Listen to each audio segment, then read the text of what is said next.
Pasca muncul wacana menguatkan kembali Komisi Pemberantasan Korupsi KPK dengan mengembalikan Undang-Undang KPK sebelum direvisi, mantan Presiden Jokowi menyebut tidak pernah menandatangani revisi Undang-Undang KPK.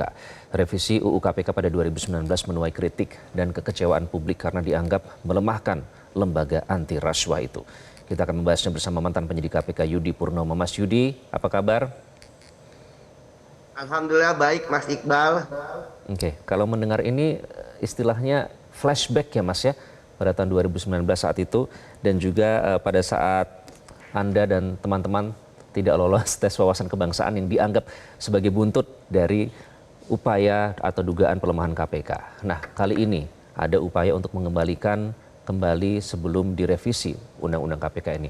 Apakah pada saat itu sebenarnya sebelum berlaku revisi Undang-Undang KPK ini perlu pengesahan dari eksekutif, Mas Yudi?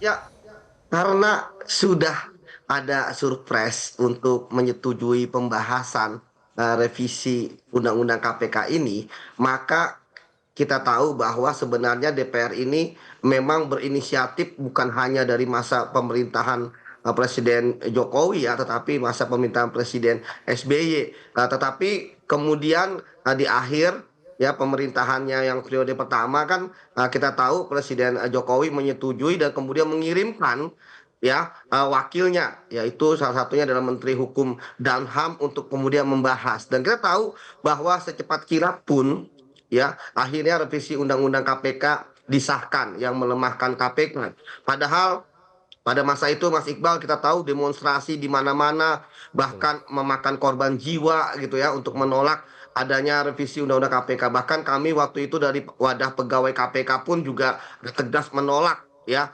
adanya revisi Undang-Undang. Bahkan pimpinan KPK juga bahkan kita sempat menut ya logo KPK ketika itu sebagai bela sungkawa ya karena revisinya itu pasti akan melemahkan KPK dan terbukti sekarang. Dan kemudian ketika pun revisi itu sudah diparipurnakan, Presiden tidak tanda tangan tidak jadi masalah, buktinya tetap berlaku.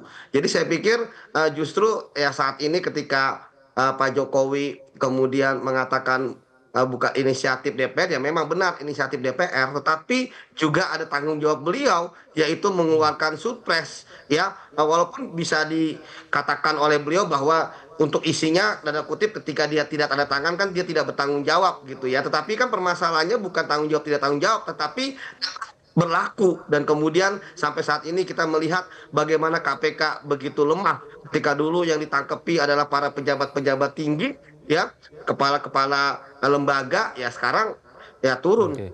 kualitas orang-orang ataupun Mas koruptor Yudi, yang apakah ditangkap artinya ada seperti itu opsi Mas ya Iqbal. waktu itu kan mengirimkan menteri untuk mewakili eksekutif atau mewakili Ya, pemerintah, Menkumham dalam hal ini. Artinya kita tentu menguji konsistensi dari pernyataan. Kalau memang tidak terlibat sama sekali karena menyebut ini adalah inisiatif DPR sepenuhnya. Artinya seharusnya tidak mengirimkan perwakilan begitu. betul Mas. Dalam ketatanegaraan di dalam konstitusi jelas ya bahwa DPR maupun presiden dalam hal ini pemerintah ya eksekutif kan bisa saling memberikan inisiatif ya terkait dengan suatu undang-undang yang dimana tentu ada persetujuan. Kalau misalnya DPR yang berinisiatif maka akan dibahas dalam dua kamar antara pemerintah dan juga DPR ya. Nah, itu kemudian jadilah, tapi tentu perlu yang namanya surprise. Nah, kalau sekarang ini kan kita bicara bahwa surprise-nya sudah ada, ya maka tentu pemerintah menyetujui adanya revisi Undang-Undang KPK yang sebenarnya kan dulu itu Mas Iqbal kita tahu draft Undang-Undang KPK kan menyebar udah di mana-mana. Makanya Ya. sebelum itu disahkan kan teriakan sangat keras ya, bukan hanya dari internal KPK, pimpinan maupun pegawai KPK, tetapi kan juga dari mahasiswa, dari koalisi masyarakat sipil dan sebagainya. Artinya jadi ketika kemarin itu Pak Presiden Jokowi mengeluarkan surpres, maka jadi itu barang. Masalah kemudian normatifnya beliau tidak tanda tangan, itu tidak dihitung seperti itu karena tetap berlaku. Padahal sebenarnya Mas Iqbal, ketika Pak Jokowi beliau masih menjabat, beliau masih punya ini loh apa namanya suatu tindakan ya untuk kemudian istilahnya mencabut ya revisi undang-undang tersebut. Misalnya Perpu, kan berapa kali ya masyarakat sipil bahkan bertemu beliau gitu ya untuk kemudian meminta adanya Perpu. Ya, tapi kemudian sampai beliau terpilih lagi, kemudian periode selanjutnya Perpunya pun akhirnya nggak jadi sampai kemudian Hmm, beliau 2 periode selesai tidak ada Perpu dari hmm, presiden untuk dari oke. pemerintah untuk membatalkan revisi undang-undang tersebut. Nah, sekarang ketika pun beliau mengatakan ingin kembali lagi, ini kan juga karena di-trigger ya dari Pak Abraham Hmm, Samad yang meminta kepada Pak Prabowo ya ketika bertemu. Nah, sekarang agar dianggap beliau pernyataan saat ini tidak cuci tangan, ya kita berharap bahwa beliau juga bertindak untuk bisa misalnya bertemu dengan Pak Prabowo ya dengan Presiden Prabowo untuk kemudian menyampaikan pendapat beliau bahwa pelemahan-pelemahan ataupun pemberantasan korupsi yang saat ini menurun, apalagi indeks persepsi korupsi kita turun 3 menjadi hmm. 34 dari 37, ini salah satu caranya adalah dengan kembali memperkuat KPK yang kita tahu pelemahan dari sisi struktur, pegawai, dan juga pimpinan termasuk Oke. kewenangan KPK. Seperti Oke, itu Mas apalagi saat Iqbal. itu sebenarnya ini cukup kontroversial saat itu ya. Ada sejumlah aktivis yang menyatakan bahwa sebenarnya kalau tadi Anda bilang ini secepat kilat pembahasannya. Padahal menurut pasal 45 Undang-Undang Nomor 12 Tahun 2019 tentang pembentukan peraturan perundang-undangan, penyusunan ini harus dilakukan berdasarkan prolegnas. Padahal revisi Undang-Undang KPK tidak masuk prolegnas, itu saja sudah menjadi kontroversi tersendiri. Tapi soal pelemahan ini, Mas Yudi, bagaimana kalau argumennya saat itu Presiden Jokowi sempat memberikan pernyataan pers bahwa tidak menyetujui sepenuhnya, tapi ada beberapa poin yang ditekankan begitu. Artinya tidak apa ya? Kalau saya catat ada beberapa yang dinyatakan oleh Pak Jokowi yang disetujui begitu. Jadi ada beberapa yang tidak disetujui. Bagaimana Anda memandang itu dan hasilnya dengan hasil apa istilahnya dengan upaya KPK saat ini, Mas Yudi? Ya, ketidaksetujuan beliau terhadap beberapa pasal, ya itu kan memang tidak menafikan bahwa yang jadi adalah yang seperti saat ini, Mas. Hmm, Artinya kompromi-kompromi yang dilakukan pada saat itu, saya pikir pasti hanya terlalu teknis, tidak menyentuh mengenai adanya penguatan KPK. Kita tahu pada saat itu argumentasi dari DPR yang beberapa politisi DPR saat itu sangat garang sekali ya untuk mendukung eh, pelemahan KPK ini mau revisi, itu kan salah satunya mengatakan bahwa ini adalah penguatan.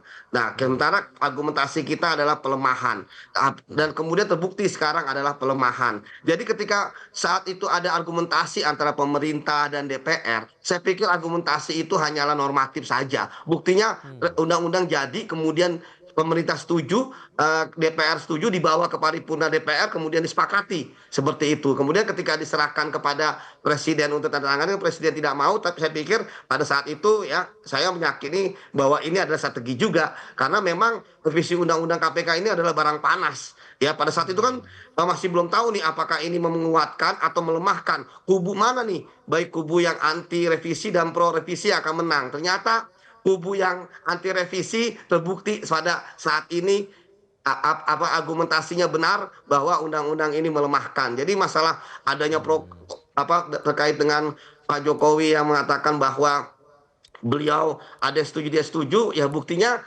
yang jadi itu melemahkan KPK seperti itu, Mas. Oke, artinya kalau waktu itu Pak Jokowi menyatakan tujuannya KPK agar lebih kuat dari lembaga lain dalam pemberantasan korupsi, itu ternyata tidak terbukti ya Mas Yudi ya?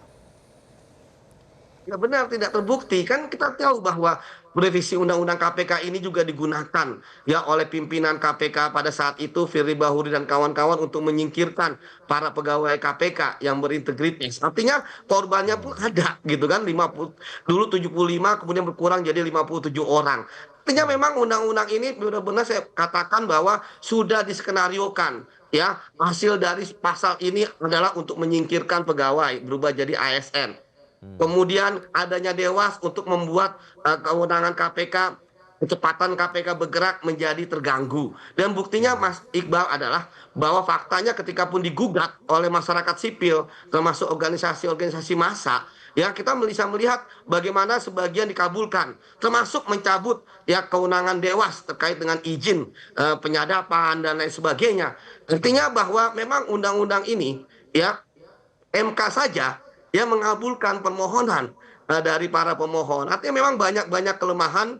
Walaupun yang tadi saya katakan sebenarnya usaha untuk melemahkan KPK kan dari lama, tetapi akibat adanya surprise, ya maka Seperti DPR lampu mendapatkan hijau begitu ya. angin dalam hal ini Komisi 3 dan juga legislasi untuk kemudian akhirnya ya berhasil membuat Undang-Undang 19 tahun 2019 terjadi. Artinya Oke. ini sudah 7 tahun yang lalu, seperti itu Mas Baik, Iqbal. Mas Yudi, makanya banyak yang menyebut itu malah seolah sebagai lampu hijau ya atas rencana revisi yang sudah direncanakan sejak lama. Dan itu juga mungkin alasan yang membuat Anda menolak pada saat ditawarkan untuk kembali menjadi penyidik KPK. Baik, terima kasih Mas Yudi Purnomo sudah bergabung dengan Prime Time News. Jelajahi cara baru mendapatkan informasi. Download Metro TV Extend sekarang.